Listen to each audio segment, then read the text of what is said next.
오늘 어할은 무능한 권력자가 선택하는 전형적인 통치 방식에 대해 이야기해보려 합니다.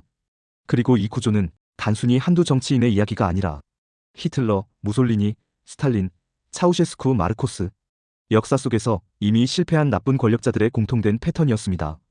1. 패배를 인정하지 않는다. 무솔리니의 망상. 무솔리니는 끝까지 자기가 이탈리아를 구할 존재라고 믿었습니다. 전쟁에서 밀려도, 경제가 무너져도, 국민들이 굶주려도 그는 끝까지 외쳤어요. 이건 전술적인 후퇴일 뿐이다. 이탈리아는 이긴다. 하지만 현실은 그렇지 않았죠. 그가 그렇게 외면한 현실은 결국 광장에 거꾸로 매달린 시신으로 돌아왔습니다. 무능한 권력자의 패배는 조용히 끝나지 않습니다. 언제나 폭발로 끝납니다. 이 모든 걸 적으로 만든다. 히틀러와 스탈린. 히틀러는 독일 경제가 무너졌을 때 그 원인을 유대인과 공산주의자에게 돌렸습니다. 우리가 가난한 건 내부에 배신자가 있기 때문이다. 그 말 한마디로 수백만 명이 학살당했죠. 스탈린도 똑같았습니다. 기근이 닥치고 계획 경제가 실패하자 자기 동료들을 반역자로 몰아서 처형했습니다. 정권이 흔들릴수록 적은 더 많이 만들어졌고 적이 많아질수록 국민은 더 조용해졌습니다. 삼충성이 능력을 이긴다. 공포 정치의 본질. 무솔리니와 히틀러의 공통점은 또 있죠.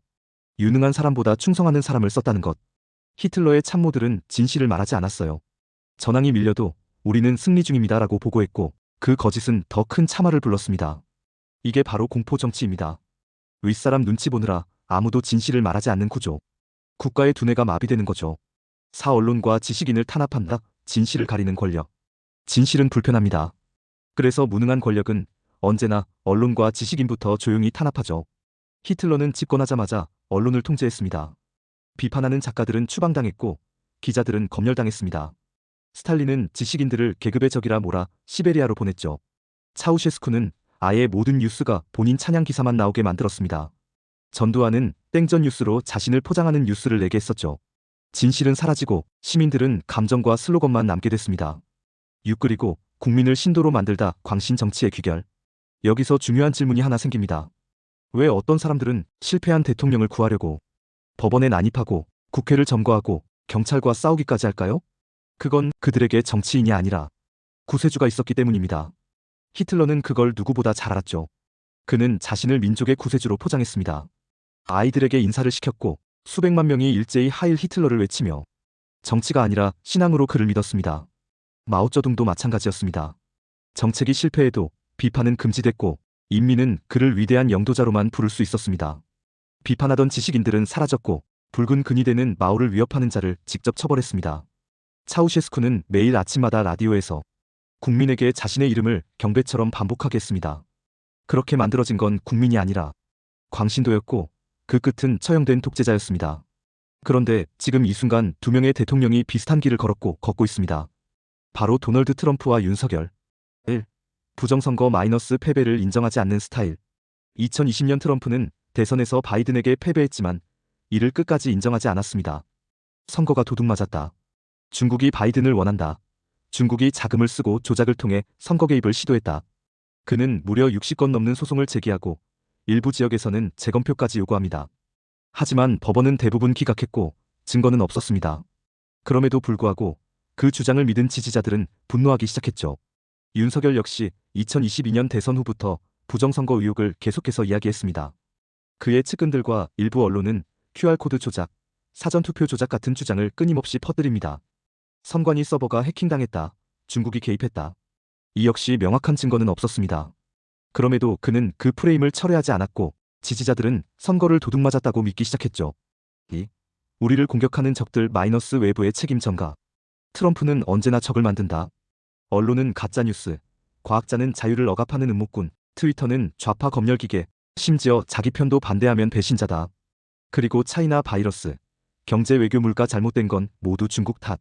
모든 문제의 완벽한 희생양. 이 사람에게 정치란 설득이 아니라 나를 공격하는 적과 싸우는 드라마다. 윤석열도 유사합니다. 정권을 잡은 뒤 가장 먼저 지목한 적은 민노총과 언론. 귀족노조, 언론은 괴담이나 퍼뜨린다. 검찰 수사 방해 세력. 이어 북한은 주적이고 선제 타격할 수 있다. 뭐만 있으면 중국 탓을 하고 지지자들에게 혐중을 만들고 리짜이밍이며 쇠시며 반중정서를 고조시키도록 합니다. 모든 실패의 책임은 자신 바깥에 있습니다. MBC는 전용기에도 태우지 않았고 뉴스타파는 검찰 수사까지 받았습니다. 중국, 언론, 의원, 상대당 기타 누구라도 적이라는 프레임을 씌웁니다. 3. 구세주는 오직 나 피해자 프레임과 영웅 서사. 이 지점이 가장 위험합니다. 트럼프는 자신이 공격받은 진실의 수호자라고 말합니다. THEYR이 not after me. THEYR이 after you. I'm just in the way. 그들은 나를 노리는 게 아니라 너희를 맡고 있는 나를 치려는 거다. 윤석열도 유사한 프레임을 씁니다. 나는 정치검사라 욕먹으며 비리를 수사했고 이제는 정치판을 바로잡겠다. 가짜뉴스와 싸우는 사람은 나밖에 없다. 피해자 프레임에 자기 희생을 덧붙이고 자신이 자유민주주의를 지키는 수호자라고 말합니다. 이때 지지자들은 분노를 넘어서 동원 가능한 감정에 이르게 됩니다. 우리 대통령을 지켜야 한다는 정서. 그를 공격하는 자, 나라의 적이라는 믿음. 이건 정치가 아닙니다. 신앙에 가까운 구조입니다. 트럼프의 지지자들은 결국 2021년 1월 6일 의회를 습격합니다. 스타프 더 스틸. 이건 혁명이다. 5명이 사망하고 수백 명이 체포된 미국 민주주의의 최악의 날입니다. 윤석열의 지지자들 역시. 윤 전 대통령 지지자들은 2025년 1월 19일 새벽 그의 구속 연장 결정 직후 서울 서부지방법원을 폭력적으로 진입해 파괴하고 치안 질서를 교란했으며 법원 진입 폭동으로 규정되어 86명이 체포되고 63명이 기소되었습니다. 정치가 아니라 구세주와 적, 희생과 투쟁만 남은 광신도의 정치가 된 겁니다. 4. 충성 또는 배제 무능한 인사와 예스맨 체제. 두 사람 모두 정권을 장악한 뒤 능력보다는 충성을 인사 기준으로 삼습니다. 트럼프는 FBI, 국방장관, 법무장관 등 자신과 뜻이 맞지 않으면 수시로 해임하였습니다. 그 자리에 자신에게 충성한 사람을 앉힙니다. 대놓고 자신은 I need loyalty. I expect loyalty. 나는 충성이 필요하다. 충성을 기대한다. 라고 이야기도 했었죠. 윤석열 역시 검찰 출신을 주요 보직에 배치하고 내각과 공공기관까지 측근으로 채웁니다. 능력 부족 논란에도 불구하고 교체는 거의 없습니다. 정책 실패보다 충성 부족이 인사의 기준이 되는 순간 국정은 멈추고 판단은 왜곡됩니다. 이건 단순한 우연이 아닙니다. 무능한 권력자들이 살아남기 위해 선택할 수밖에 없는 너무나도 예측 가능한 정치의 경로입니다. 능력이 없으니 충성으로 자리를 채우고 실책이 드러나면 외부의 적을 만들어 불안을 덮고 끝끝내 진실을 감추기 위해 국민을 신도로 만들어버립니다. 물론 혹자는 말할지도 모릅니다. 그 시절엔 사람을 죽였지만 지금은 그렇지 않잖아. 하지만 지금도 다르지 않습니다. 목숨 대신 밥줄을 끊고 명예를 없애고 감옥에 보내고 때론 법의 이름으로 사람을 파괴하는 새로운 방식의 정치적 폭력이 작동 중입니다. 그래서 우리는 지금도 권력을 감시해야 합니다. 이건 누구 한 사람의 일탈이 아닙니다. 책임을 질 줄 모르는 권력이 자리를 지킬 때 벌어지는 구조적 필연입니다. 정치는 구경거리가 아니라 우리가 함께 관리해야 할 시스템입니다. 권력의 움직임을 잘 살피고 구조를 감시해야 하고 감정에 휩쓸리기보다 냉정한 시민의 눈으로 바라봐야 합니다. 영상이 마음에 드셨다면 구독, 좋아요, 알림 설정까지 부탁드립니다.